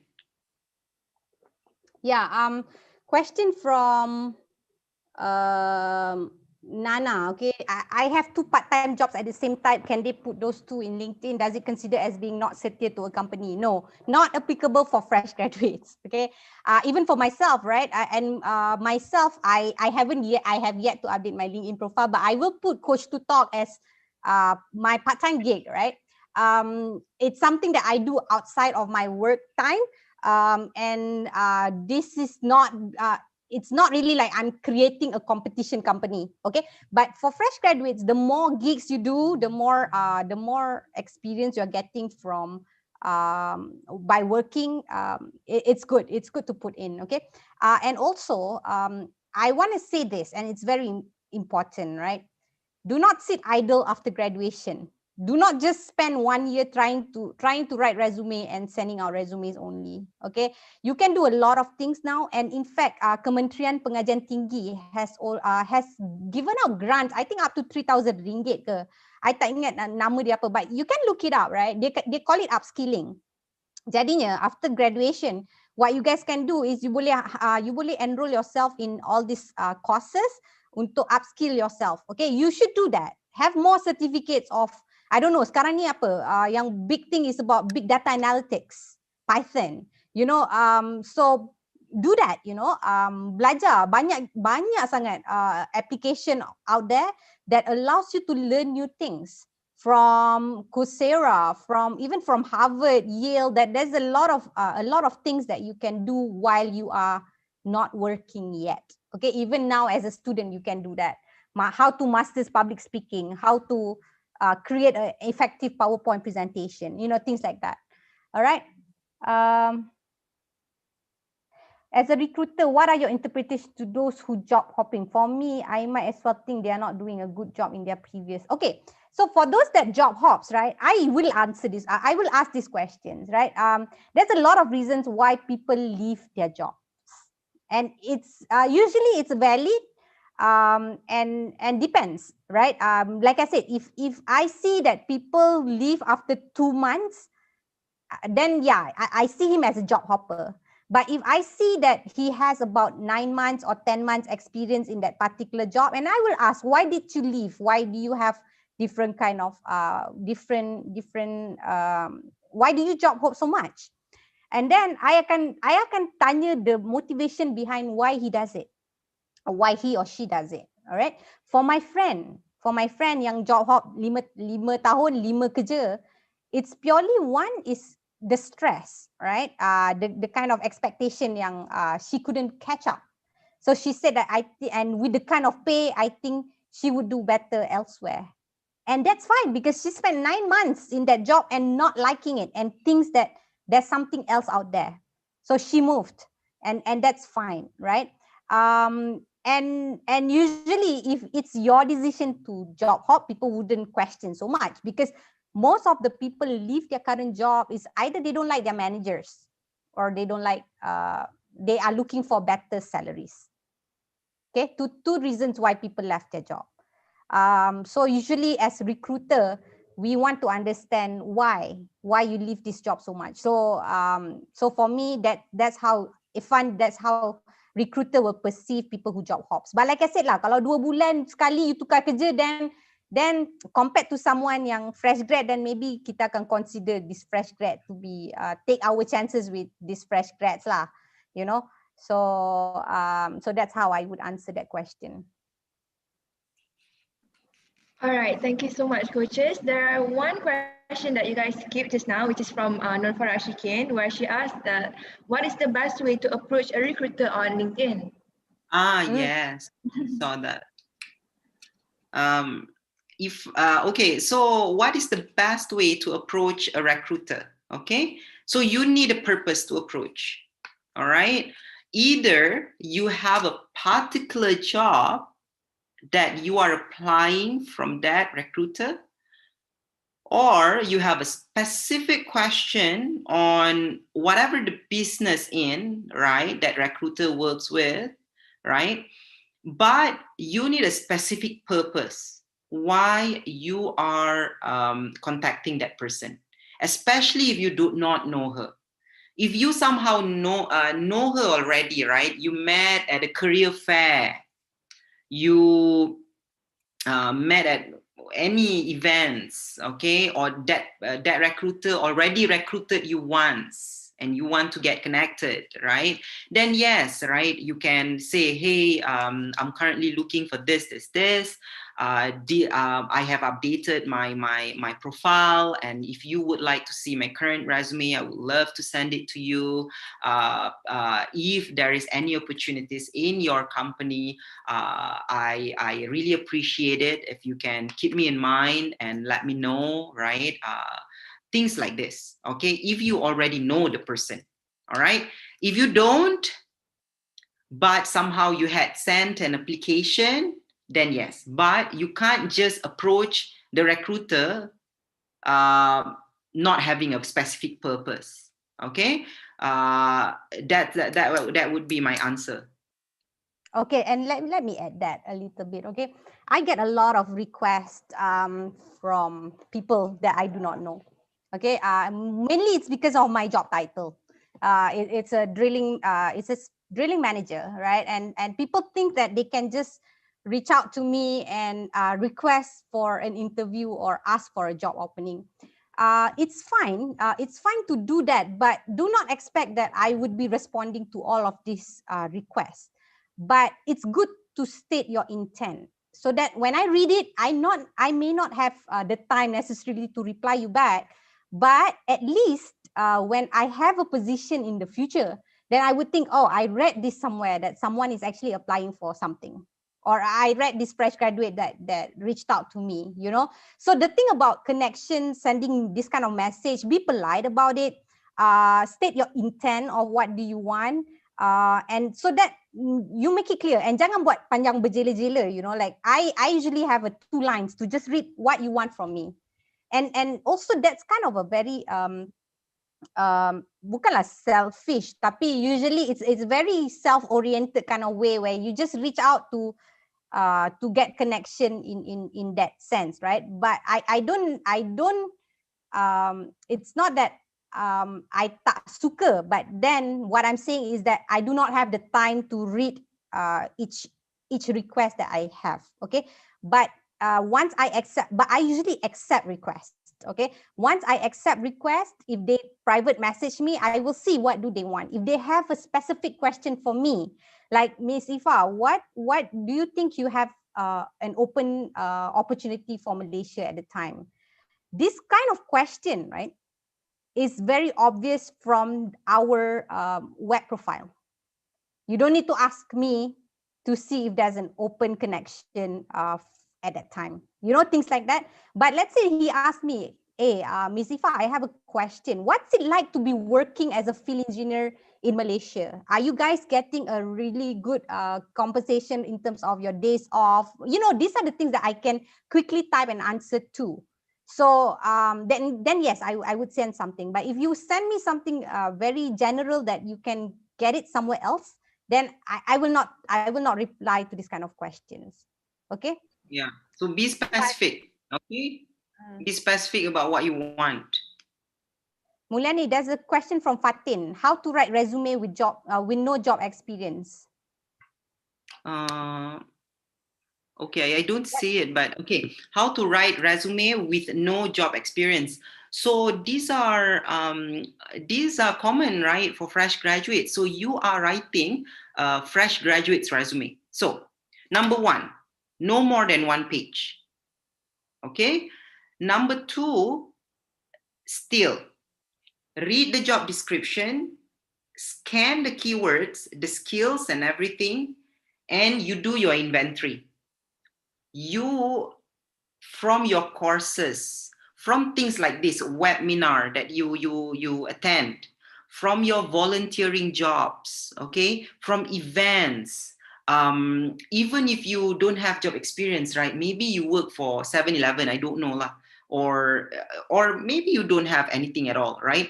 But you need to do skill inventory, all right? Find it from everything that you ever do, that you pernah go, that you pernah participate, all right? So get those skills, like I said, right? Reflections, then connect it, okay? Now, if don't underestimate work experience as well. Okay, if you have work experience, even working in Mydane or Giant or Tesco, put it there. All right, you need to know how to sell it. Okay, don't just think of working experience as only internships or things like this. All right, but be sure you need to properly highlight the skills, right? Connect it to keywords of the job descriptions. Okay. Yeah, I mean, fresh graduates, if you have more than one page of resume, it's I mean, it's hard for, I mean, I never had it, you know, even for any fresh graduates, I would tell one page for resume. Okay. Okay, what else? There's a question about a friend who does not enjoy his current job, always complaining that he wants to quit and he's very tired every day after work. When I advised him to quit, he told me he needs the money to pay the bills and quitting during the pandemic is not a smart move. Any words of encouragement? Of course. You know that there are this kind of, I mean, like I said, right? When you get a job, you don't necessarily know whether you like it or you don't. And the thing about how people perceive their job is whether they see the glass as half full or is it half empty. They are basically the same, but the way you perceive your work will definitely give an impact of how you are going to succeed in your work. Okay, I'm not saying that I enjoy my work so much, but I try to find the things that I like. Okay, I need my job now to sustain whatever lifestyle that I have had in the past. I don't necessarily love everything that I have to do. Okay, as a manager, I make tough decisions whether or not I have to release someone from the company after they work 10 years with us. I have to make hard decisions whether or not to cut some pay for some of our employees. You know, it's not really a nice job, and it's also a tough one to from time to time. Every time there's a down cycle, I felt so demotivated. I felt crushed, particularly maybe because I'm a people person, so to speak, that each of these people that I had to release, I know them. I know they have families. You know, these kind of things make it even harder, right? But we always have to look at the bigger picture. If I don't do this now, everyone will lose their job. If I don't do this now, something will happen. So you look at the bigger picture. If your friend's bigger picture is that if he quit now, he will not be able to find other jobs that would be allow him to pay the bills, I think it's a smart move to stay, right? But what can he do? He should improve the way he sees his work as. Okay, a lot of people suffer from burnout, from stress, from depression due to work. Okay, stress related disease contributed to a loss of about 40 billion euros per year in the United Kingdom. Okay, for Malaysia, maybe I do not have the stats, right? But stress is real. Okay, so I would suggest to your friend, recognize that what's causing him to be so tired every day. Is it because his boss requires have exceedingly high expectation of what he should perform?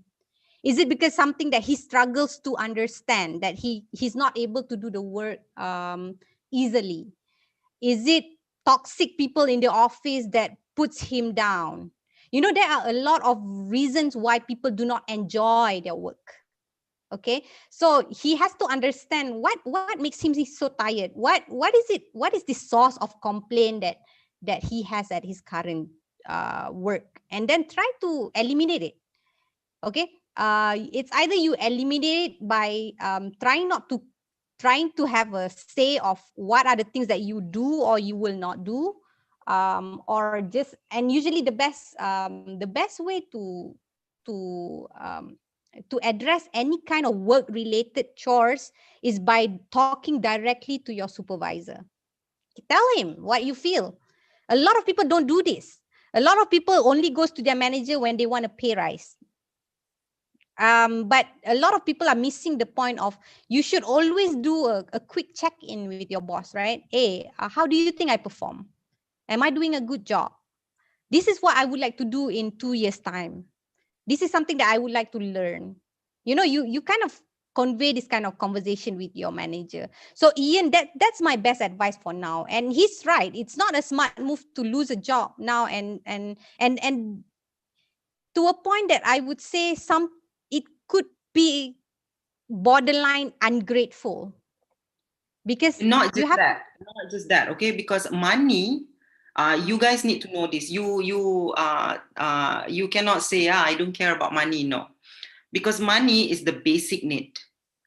Okay, we have basic needs, right? Water, air, money, because that gives us food, right? Roof on top of our head. And we have psychological needs, right? The need to feel competent, the need to feel connected, things like this. Okay, now you have to respect your basic need. All right, you cannot just say, screw it, I'm gonna quit, I'm not happy. You can, because once you lose your basic needs, do you think you can be happy? You cannot. All right, now with this is like I think most of my clients, they have this problem when they come. They are not happy, but they cannot quit. Okay, now you have to first differentiate good stress and bad stress. Good stress is okay. Deadlines, okay, workloads, these are good stress. Bad stress are bad bosses, toxic teams. Okay, so you kena kenal what is good stress, what is bad stress bila you kerja. All right. Once you identify this, you kena tahu what you can control and what you cannot control. If you try to control something that you cannot control, you will be stressful. You will get depressed.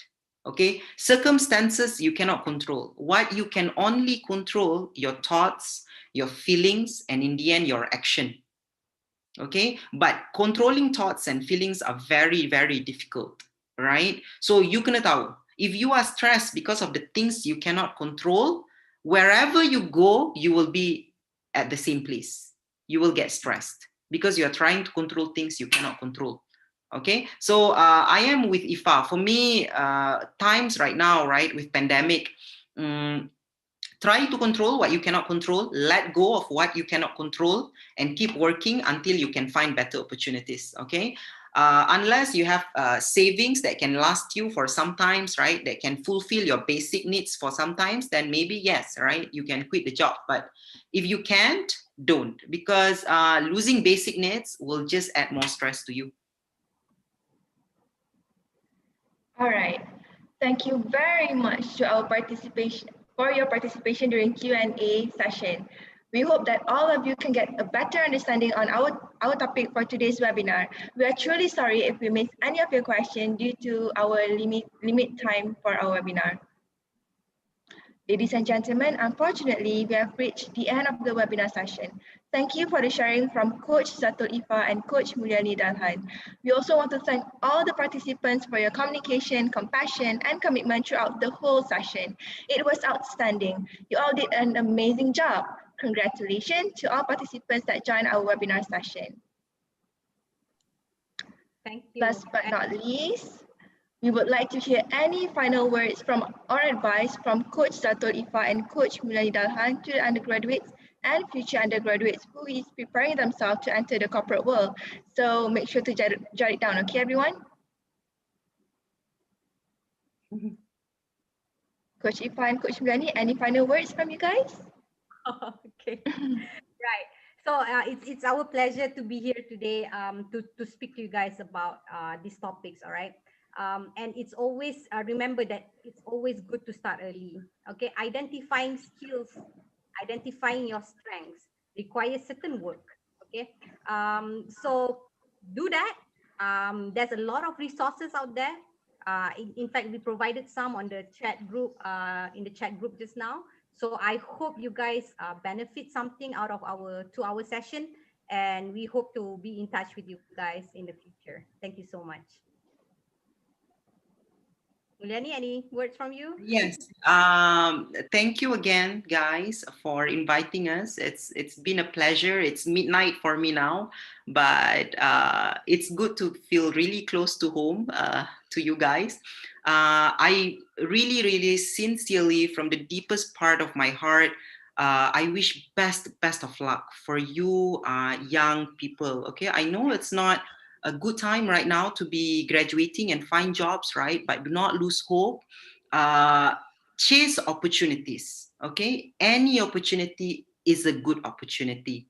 Okay, get as many offers as you can, right? Be confident, write good resume, nail job interviews. Okay, and I hope the next time we talk, all of you guys are successful. Okay, All thank right. you. All right. Thank you so much for your meaningful advice, Coach Ifa and Coach Mulyani. I'm sure that all the participants have gained many inputs from this webinar. We hope that this webinar can help and benefit all participants in finding your own future jobs. Now, let's take a picture before we end this webinar session. I would like to invite all the participants and speakers to open up your camera for our photography session. I'll pass it to you, Fatin. Mulyani, maybe you can stop sharing your screen. Yes. Do I have to do that? Okay, just stop share. Okay. Can everyone open up your camera, please? All right, hurry up. Okay. Are you ready? 1, 2, 3. Okay, one more time. 1, 2, 3. Okay, Okay. Okay. Got it. Okay. 1, 2, 3. Okay. Thank you, everyone. All right, before you leave, don't forget to fill out our Google form in the chat box to get your certificate and fill up your feedback about our webinar. Thank you very much for your time and cooperation. And don't forget, #INCareer, #we stay at home, and #advocate lah. Bye, thank you everyone. Thank you.